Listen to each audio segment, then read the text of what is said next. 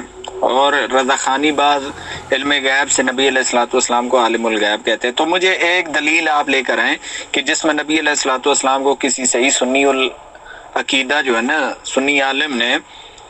معاذ اللہ تبارک و تعالیٰ کے نبی کو عالم الغیب کہا ہو، تو ابھی تک آپ ایک دلیل پیش نہیں کر سکے۔ دوسری بات، آپ کہہ رہے ہیں کہ یہاں پر احتمالاً بیان کیا گیا، یہاں پر احتمالاً بیان نہیں کیا گیا۔ حضرت اپنی آنکھیں کھول کے دیکھیں، یہاں پر معنی کو متعین کیا گیا ہے کہ یہاں پر ایسا جو ہے وہ اتنا کے معنی میں متعین ہے۔ اور پھر حسین احمد مدنی صاحب کا فتویٰ بھی دیکھ لیں کہ وہ کہتے ہیں کہ اگر یہاں پر لفظ ایسا کی جگہ اتنا ہوتا تو یہاں پر یہ احتمال تھا کہ نبی علیہ الصلوۃ والسلام کے علم کو، نبی صلی اللہ علیہ وسلم کے علم کو لفظ ایسا کی جگہ اگر اتنا ہوتا تو یہ احتمال تھا کہ نبی علیہ الصلوۃ والسلام کے علم کو کس سے برابری دی گئی؟ چپاؤں کے علم سے، پاگلوں کے علم سے۔ تو کیا جو احتمال جس میں ایک پہلو بھی نکلتا ہو، حضور علیہ الصلوۃ والسلام کی توہین کا ایک پہلو بھی نکلتا ہو، کیا وہ آپ کے نزدیک کفر نہیں ہے؟ تو اس پر میں آپ کو آپ کے گھر کے اصول دکھا دیتا ہوں کہ آپ کے گھر کے اصول کیا ہیں۔ یہ ہمارے گھر کا اصول جو ہے نا آپ بیان کر رہے ہیں، اس سے استدلال کون کر رہا ہے؟ باطل استدلال آپ کر رہے ہیں، اور آپ ہمیں ہمارے گھر کے اصول بتا رہے ہیں۔ ہمیں ہمارے اصول گھر کے اصول نہ بتائیں، ہم نے الحمدللہ اپنے گھر کے اصول دیکھے ہوئے ہیں کہ ہمارے گھر کے اصول کیا ہیں۔ آپ اس کا اطلاق معاذ اللہ نبی علیہ الصلوۃ والسلام کے لیے کر رہے ہیں، بڑے افسوس سے کہنا پڑتا ہے۔ اور یہ میں نے ایک عبارت پیش کی ہے تو آپ اس عبارت کو اول تاخر بغور پڑھیے اور ہوش بگوش پڑھیے، اور پھر مجھے بتائیے کہ اس عبارت کے بعد جو زید ہے اس کا کیا حکم ہے۔ آپ مجھے صرف یہ بتا دیں کہ زید کا کیا حکم ہوگا۔ اور ایک مختصر سا سوال میں نے پوچھا تھا کہ نبی علیہ الصلوۃ والسلام کے لیے حفظ الایمان کے اندر عطائی علم غیب تسلیم کیا گیا یا نہیں کیا گیا، اس کا ابھی تک کوئی جواب نہیں آیا۔ یہ آپ کے اعلیٰ حضرت کی عبارت ہے اور وضاحت کے ساتھ لکھا ہوا ہے کہ کوئی نیم پاگل ہی ہوگا، یعنی جو آدھا پاگل ہے وہی ہو، وہ بھی جو ہے اس کا انکار نہیں کرے گا کہ مقام مادہ میں جو ہے یہ ساری چیزوں کو بیان نہیں کیا جاتا۔ اللہ کے رسول صلی اللہ علیہ وسلم کے لیے تخصیص ماننا مسلمانوں کا شعار ہے، اسلام کی نشانی ہے، اور یہ کہ حضور صلی اللہ علیہ وسلم کے مثل کوئی نہیں، آپ کے علم کے مثل کوئی نہیں، آپ کی صفت جو ہے، آپ کے اندر جو صفت اللہ سبحانہ تعالیٰ نے رکھی ہے، اس کی وجوہات جو ہے اس وجوہات کے قریب بھی کوئی نہیں پہنچ سکتا۔ لہذا زید کا یہ عقیدہ کہ بعض علوم غیبیہ کے جان لینے سے حضور صلی اللہ علیہ وسلم عالم الغیب ہے، تو یہ بھی اللہ کے رسول صلی اللہ علیہ وسلم کی گستاخی پر مبنی ہے، کیونکہ اللہ کے رسول صلی اللہ علیہ وسلم کا علم جو ہے اعلیٰ ترین ہے، افضل ہے ساری مخلوقات میں۔ لہٰذا اللہ کے رسول صلی اللہ علیہ وسلم کو اس وجہ سے عالم الغیب کہنا یہ درست نہیں ہے۔ اگر اسی وجہ سے اللہ کے رسول صلی اللہ علیہ وسلم کو عالم الغیب کہتے ہو تو زید و عمرو کو بھی اس طریقے کا، یعنی جو بعض غیب کی خبریں وہ بھی لوگ جانتے تھے تو ان کو بھی عالم الغیب کہنا ہوگا، اور اس میں حضور صلی اللہ علیہ وسلم کی تخصیص نہیں رہ جائے گی، اور اس وجہ سے جو زید ہے وہ گستاخی کا ارتکاب کر لے گا۔ یعنی زید کا مطلب ہے کہ بریلوی اور شیعہ جو اللہ علم غیب مانتے ہیں، ٹھیک ہے۔ تو حضرت نے اس عبارت کی وضاحت فرمائی ہے اور آگے بھی جو ہے اس کو واضح کیا کہ یہ عبارت کے اندر جو انہوں نے بتایا ہے یہ بالکل جو ہے اس بارے میں ہے کہ زید جو ہے اللہ کے رسول صلی اللہ علیہ وسلم کو اس وجہ سے عالم الغیب کہتا ہے کہ اللہ کے رسول صلی اللہ علیہ وسلم بعض غیب کی خبروں کو جانتے تھے، ٹائم پاس، اور بعض غیب کی خبروں کو اللہ کے رسول جانتے تھے، تو بعض غیب کی خبروں کے اوپر اللہ کے رسول کا علم کو خاص کر دینا کہ اللہ کے رسول کو بھی بعض غیب کی خبروں کا پتہ تھا، ان کو بھی بعض غیب کی خبروں کا پتہ ہے، لہٰذا اس بعض غیب کی خبر کے بارے میں یوں جو ہے کہا گیا کہ یہ ایسا تو اس کو بھی حاصل ہے، اس کو بھی حاصل ہے، لہٰذا اس کو اللہ کے رسول صلی اللہ علیہ وسلم کے لیے خاص کر دینا یہ بقول احمد رضا خان صاحب مقام محل مادہ کے اندر بیان کرنا جائز نہیں ہے، کیونکہ یہ ایک نیم پاگل ہی کر سکتا ہے۔ لہٰذا آپ سے گزارش ہے ارسلان صاحب کہ آپ جو ہے اس بعض علوم غیبیہ کو اللہ کے رسول صلی اللہ علیہ وسلم کے لیے نہ مانیں، کیونکہ آپ کے اعلیٰ حضرت نے اس سے منع فرما دیا ہے، اور اگر آپ اس کو اللہ کے رسول صلی اللہ علیہ وسلم کے لیے مانتے ہیں تو میں نہیں کہتا بلکہ عبارت کہتی ہے کہ کوئی نیم پاگل بھی ایسا نہ ہوگا جو اس کو بیان کرے، ٹھیک ہے۔ لہٰذا یہ اصول جو ہے آپ کے اعلیٰ حضرت کا ہے، چاہے وہ قادیانیوں کے لیے لکھا ہو یا پھر اہل حدیثوں کے لیے یا دیوبندیوں کے لیے یا پھر خود بریلویوں کے لیے، تو یہ اصول آپ کو ماننا پڑے گا۔ وما علینا الا البلاغ۔ اس عبارت کے اندر اللہ کے رسول صلی اللہ علیہ وسلم کو علم غیب ہے یا نہیں ہے اس پہ بحث ہی نہیں ہے، تسلیم کرنا یا نہیں کرنا اس پہ بحث ہی نہیں، بلکہ اس عبارت میں بحث اس بات پہ ہے کہ اللہ کے رسول صلی اللہ علیہ وسلم کو عالم الغیب کہنا ٹھیک ہے یا نہیں ہے۔ اگر یہ ٹھیک ہے تو اس وجہ سے کہ آپ کو بعض علوم غیبیہ حاصل ہے، تو بعض علوم غیبیہ کی وجہ سے آپ کو عالم الغیب کہنا اس میں حضور کی تخصیص نہیں ہے، لہٰذا یہ اللہ کے رسول صلی اللہ علیہ وسلم کی گستاخی ہوگی کہ کسی چیز میں آپ کی تخصیص نہیں ہے اور اس کو آپ کے لیے متعین کر کے جو ہے اس کو آپ کے لیے صفت بتایا گیا ہو، ٹھیک ہے۔ تو یہ پہلی بات، تو یہ سوال ہی آپ کا بھونڈا ہے اور آپ موضوع سے انحراف نہ کریں۔ علم غیب ہمارا موضوع نہیں بلکہ حفظ الایمان موضوع ہے اور آپ اسی پر رہے، میں آپ کو ادھر ادھر ہلنے نہیں دوں گا انشاءاللہ تعالیٰ۔ آپ نے ادھر ادھر کی باتیں نہیں کرنی ہے، آپ نے اوپر جو کچھ باتیں کی ہیں انشاءاللہ تعالیٰ اس کی مزید وضاحت کروں گا، اور میں چاہتا ہوں کہ ابھی گفتگو کو یہاں پہ ختم کیا جائے، 1:45 کے قریب ہو گیا ہے اور ہماری گفتگو شروع ہو کے بھی کافی ٹائم ہو گیا ہے، لہٰذا کل انشاءاللہ تعالیٰ اگر وقت ملا تو پھر آگے بات ہوگی۔ ٹھیک ہے۔ چونکہ میں نے آپ کو پہلے بات بتا دیا اور اعلیٰ حضرت علیہ رحمہ کی عبارت کی وضاحت بھی کر دی، لیکن آپ نے اس کا کوئی جواب نہیں دیا. پھر آپ اپنی وہی پرانی بات کو دہرا رہے ہیں، اور پھر آپ نے یہاں پر خود کہا اپنے کلپ کے اندر کہ نبی علیہ الصلوۃ والسلام کو بریلوی اور شیعہ جو ہے نا وہ عالم الغیب کہتے ہیں. تو محترم میں نے آپ کو کھلم کھلا چیلنج دیا ہے، اور آپ کے منظور نعمانی صاحب کی عبارت کو لگا کر میں نے چیلنج کیا ہے کہ آپ ایک دلیل لے کر آئیں جس میں نبی علیہ الصلوۃ والسلام کو کسی صحیح سنی العقیدہ عالم دین نے، جن سے اہل سنت کا تشخص قائم ہو، جن سے اہل سنت کی پہچان ہو، جو اہل سنت کی آن ہو، جو اہل سنت کی شان ہو،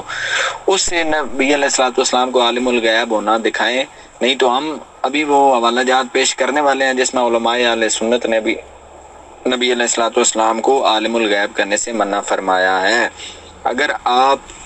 یہ بہتان ہم پر لگا رہے ہیں تو اس کی آپ دلیل لے کر آئیں، نہیں تو آپ اس سے توبہ کریں. اور اب تک آپ ایک دلیل بھی پیش نہیں کر سکے. چلے پھر اگر آپ مجھ سے مطالبہ ہی کر رہے تو آپ پہلے اس بات کی وضاحت کر دیں کہ کوئی اگر لکھے عالم الغیب تو اس کے بارے میں آپ کا کیا خیال ہے، کیا وہ مسلمان ہے یا نہیں ہے؟ اور پھر دوسری بات یہ ہے کہ آپ نے یہ کہا کہ زید یہ کہتا ہے کہ نبی علیہ الصلوۃ والسلام بعض غیب کی خبروں سے واقف ہیں، بعض غیب کا علم رکھتے ہیں، تو اس طرح تو وہ فلاں بھی زید بکر صبی و مجنو ہے منات و بائم بھی علم رکھتے ہیں. تو یہ اس کا قول نہیں تھا محترم، یہ تھانوی صاحب نے کہا ہے. تھانوی صاحب نے، آپ میرے خیال سے ضربیں کھا کے آپ ابھی وہ عبارتیں بھی بھول چکے ہیں. تو یہ زید کا قول نہیں تھا، یہ جواب تھا تھانوی صاحب کا، جس میں انہوں نے معاذ اللہ نبی علیہ الصلوۃ والسلام کے علم کو برابری دی ہے کس سے؟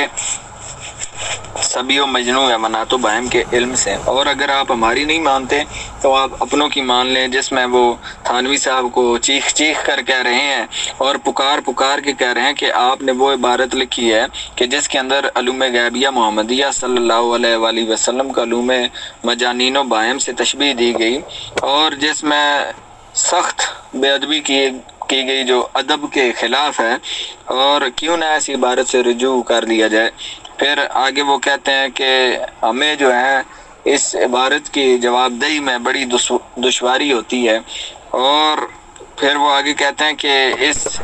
عبارت کے بارے میں وہ کہتے ہیں کہ یہ کوئی الہامی یا آسمانی عبارت تو ہے نہیں کہ اسے تبدیل نہ کر لیا جائے. تو اب دیکھیں کہ آپ کس کھیت کی مولی ہیں. آپ کے بڑے بھی کہہ رہے ہیں کہ ہم جو ہے نا اس عبارت کا جواب نہیں دے سکتے، ہمیں بڑی دقت ہوتی ہے، ہمیں بڑی تکلیف ہوتی ہے. آپ نے بات بڑی گھمانے پھرانے کی کوشش کی، آپ نے ادھر سے ادھر کلا بازیاں کھائیں، کبھی مولانا عبدالباری فرنگی مالی علیہ رحمہ کا سہارا لینے کی کوشش کی، کبھی آپ کون سی عبارت لگاتے ہیں، کبھی آپ کون سی عبارت لگاتے ہیں. تو محترم آپ کو وہ عبارتیں فائدہ دینے والی نہیں ہیں. آپ ایک عبارت ایسی لے کر آئیں جس کے اندر یہ بات لکھی ہو کہ جو تھانوی صاحب نے لکھی ہے کہ ایسا علم غیب تو زید و بکر ہر صبی و مجنون بلکہ جمیع منات و بائم کے لیے بھی حاصل ہے. میں نے آپ سے پہلے مطالبہ کیا ہے کہ تھانوی صاحب نے نبی علیہ الصلوۃ والسلام کے لیے عطائے علم غیب تسلیم کیا یا نہیں کیا. آپ اس بات کا جواب دیں، یہ بات ہماری فیصلہ کن ہوگی انشاءاللہ عز و جل. دنیا دیکھے گی کہ اشرف علی تھانوی صاحب کے کفر کو اٹھانے سے آپ کیسے عاجز آئیں. محترم آپ کہتے ہیں کہ اس میں کلام نہیں ہے کہ یہاں پر نبی علیہ الصلوۃ والسلام کو علم غیب حاصل ہے یا نہیں. تو محترم آپ شاید تھانوی صاحب کی عبارت کو ہی نہیں سمجھے، اس لیے آپ ایسی باتیں کر رہے ہیں. تھانوی صاحب کہہ رہے ہیں کہ آپ کی ذات مقدسہ پر علم غیب کا حکم کیا جانا اگر بقول زید صحیح ہو تو دریافت طلب یہ امر ہے کہ اس غیب سے مراد کل علوم غیبیہ یا بعض. اگر بعض علوم غیبیہ مراد ہیں، یہاں پر غور کیجئے گا، اگر بعض علوم غیبیہ مراد ہے تو اس میں حضور صلی اللہ علیہ وآلہ وسلم کی کیا تخصیص. یعنی کہ اگر بقول زید یہ مان لیا جائے کہ نبی علیہ الصلوۃ والسلام کو بعض علوم غیبیہ حاصل ہیں تو وہ کہتے ہیں کہ اس میں نبی علیہ الصلوۃ والسلام کی کوئی خصوصیت نہیں ہے، کوئی تخصیص نہیں ہے.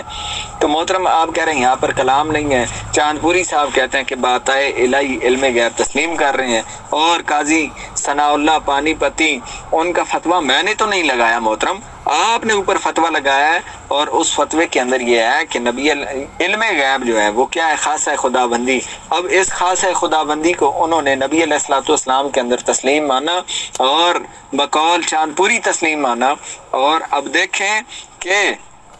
کس کے فتوے سے وہ مشرک ثابت ہوئے؟ قاضی ثناء اللہ پانی پتی کے فتوے سے۔ جس عبارت کو آپ توحید ثابت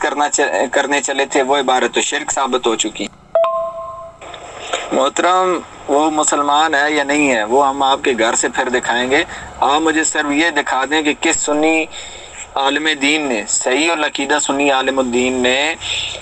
نبی علیہ الصلوۃ والسلام کو عالم الغیب کہا، اور پھر ہم آپ کو آپ کے اصولوں سے دکھائیں گے کہ جن کے اصول ہماری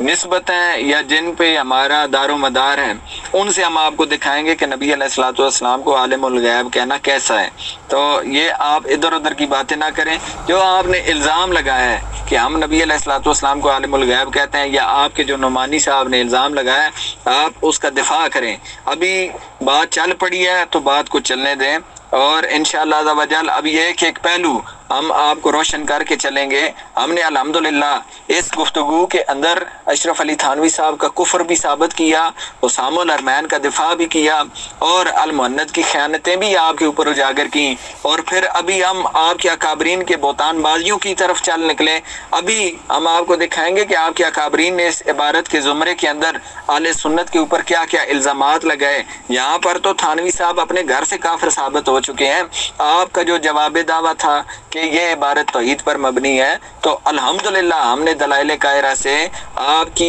اس بے بنیاد توحید کی بنیادیں گرا کے رکھ دی ہیں، اور ہم نے آپ کو آپ کے گھر کے فتووں سے مشرک ثابت کر دیا۔ قاضی ثناء اللہ پانی پتی کا فتویٰ آپ کے اوپر لگا، مولوی اسماعیل گوسوی کا فتویٰ اشرف علی تھانوی کے اوپر لگا، اس کے علاوہ تقویت الایمان کا فتویٰ اشرف علی تھانوی کے اوپر لگا، فتاوی رشیدیہ کا فتویٰ اشرف علی تھانوی کے اوپر لگا، جو نبی علیہ الصلوۃ والسلام کے لیے بات الہی علم غیب تسلیم کر رہا ہے۔ حضرت یہ آپ جو باتیں کر رہے ہیں وہ تو میں ثابت کر ہی دوں گا کہ آپ جن کو مانتے ہیں انہوں نے عالم الغیب لکھا ہے اللہ کے رسول صلی اللہ علیہ وسلم کو، اور آپ دوسری بات یہ کہتے ہیں کہ ہم جو ہے ہمارے ان سے دکھائیں گے جن کو ہم مانتے ہیں، یعنی آپ اعلیٰ حضرت کے علاوہ کسی کو مانتے نہیں شاید، چونکہ آپ نے انہی کا تعین کرنے کی کوشش کی تھی دوسروں سے جان چھڑانے کے لیے، لہٰذا آپ ان سے دکھائیں گے کہ آپ عالم الغیب نہیں کہتے۔ تو میں آپ کو یہ دکھاتا ہوں کہ مولوی احمد رضا خان صاحب بھی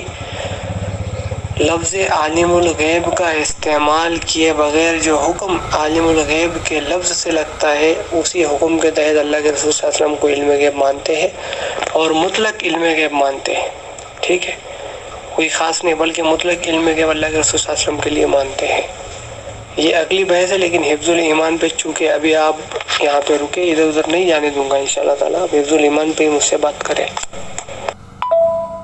آج کی گفتگو کا خلاصہ ہم نے سابقہ مطالبہ دہرایا ہے جس کا جواب ابھی تک نہ آیا۔ ایسا بمانے اتنا متعین، پھر بقول تھانوی صاحب اگر اتنا ہوتا تو یہ احتمال تھا کہ نبی اکرم صلی اللہ علیہ وسلم کو معاذ اللہ بائم کے علم کے برابر کا جواب نہیں آیا۔ زید سے نعمانی وضع صاحب نے علماء اہل سنت بنا لیا، مطالبہ کرنے کے باوجود اب تک کسی صحیح سے عقیدہ سنی عالم دین ان سے اہل سنت کا تشخص قائم ہو، ان کا حوالہ پیش نہ کر کے اپنے اوپر بہتان بازی کی لٹکتی تلوار کو نہ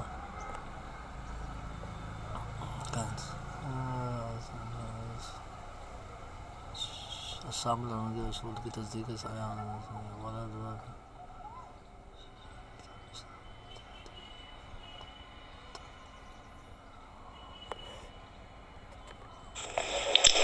حضرت تو آپ کی ذات مقدسہ پر علم غیب کا حکم کیا جا رہا ہے، مطلب علم غیب کا مطلب کیا ہے؟ علم غیب کا مطلب ہی تو عالم الغیب ہے، اور عبارت کے آخر میں بھی پتہ چل رہا ہے، شروع میں بھی زید کی جو تقسیم ہے اس سے پتہ چلتا ہے کہ اطلاق علم عالم الغیب ہے۔ ٹھیک ہے، اور جو آپ کی ذات مقدسہ پہ علم غیب کا حکم کیا جا رہا ہے، یہ جو الفاظ ہے اس سے بھی پتہ چل رہا ہے کہ عالم الغیب کا اطلاق ہے، کیونکہ علم جب کہ مطلق بولا جائے، خصوصاً جب غیب کی طرف مضاف ہو، تو اس سے مراد ذاتی ہوتا ہے۔ ملفوظات اعلیٰ حضرت ذرا پڑھ لیں آپ، تو یہاں پہ مطلق بولا گیا ہے علم کو، ٹھیک ہے، اور اس کی اضافت جو ہے غیب کی طرف ہے، لہذا عالم الغیب کا ہی بحث ہے یہاں پہ، آپ یہ دوسری بحث نہ چھیڑ۔ علم غیب پہ آپ الگ سے مناظرہ رکھ لیں بھائی، آپ جو ہے حفظ الایمان سے ثابت کر رہے، اگر آپ میں جرات ہے تو آپ جتنی چاہے ایڑی چوٹی کا زور لگا لیں، اب انشاءاللہ تعالی تیار ہے یہاں پہ جواب دینے کے لیے، ٹھیک ہے جی۔ ہم تو محترم نہ ادھر ادھر گئے ہیں نہ ادھر ادھر جائیں گے، ہم آپ کی جو ہے نا وہ چھلانگیں دیکھ رہے ہیں کہ کبھی آپ اسام الارمین پر جانے کی کوشش کر رہے تھے، کبھی آپ مولانا عبدالباری فرنگی مالی علیہ رحمہ کو بیچ میں لے کر آتے ہیں، تو جو دوسرے موضوعات ہیں آپ ان کو چھیڑنے کی کوشش کر رہے ہیں، اور جو آپ نے جوابات دیے ہیں وہ ہم نے دیکھے ہیں کہ آپ نے کدھر جوابات دیے ہیں. تو یہ سارے سوالات آپ کے اوپر قرض ہیں، اور الحمدللہ میں نے آپ کی گفتگو اول سے لے کر آخر تک سنی ہے. جو اشکالات باقی ہیں، جو اعتراضات باقی ہیں، ان کا خلاصہ میں نے پیش کر دیا ہے، اور انشاءاللہ عز و جل گروپ کے ممبران گفتگو کو سنیں گے اور اس کے بعد وہ دیکھیں گے کہ آپ نے کیسے جوابوں سے جان چھڑانے کی کوشش کی اور کہاں کہاں پر آپ نے اصولی ڈنڈی مارنے کی کوشش کی. باقی گفتگو انشاءاللہ عز و جل کل ہوگی. اچھا زید جو ہے نا، زید یہاں پر میں آپ سے سوال کرتا ہوں. زید جو علم غیب مانتا تھا وہ بعض علم غیب مانتا تھا، ایسی بات ہے، اور وہ جو بعض علم غیب مانتا تھا وہ عطائی علم غیب مانتا تھا. اس امر کو آپ تسلیم کرتے ہیں. ابھی میں آپ کو روک روک کے آگے بڑھوں گا کہ میں آپ کو سوال دوبارہ دہرا دیتا ہوں تاکہ آپ کو سمجھ آ جائے کہ دیکھیں کہ زید علم غیب کے حکم کے بارے میں سوال کر رہا ہے کہ آپ کے ذات مقدسہ پر علم غیب کا حکم کیا جانا وہ درست ہے یا نہیں ہے درست ہے. ایک چیز تو یہاں پر ہی میں سوال کرتا ہوں کہ زید جو علم غیب تسلیم کر رہا تھا اس کو وہ عطائی علم غیب مانتا ہے، ایسی بات ہے یا کوئی اور بات ہے؟ اور اعلیٰ حضرت علیہ رحمہ کی عبارت کا جواب میں آپ کو دے چکا ہوں، اور آپ شاید اس کو سنتے نہیں ہیں یا سمجھتے نہیں ہیں. تو وہ خیر آپ کی اپنی قوت سماعت ہے اور اپنی یا وہ بصیرت و بصارت ہے کہ آپ اس کو کتنا سنتے ہیں، کتنا سمجھتے ہیں.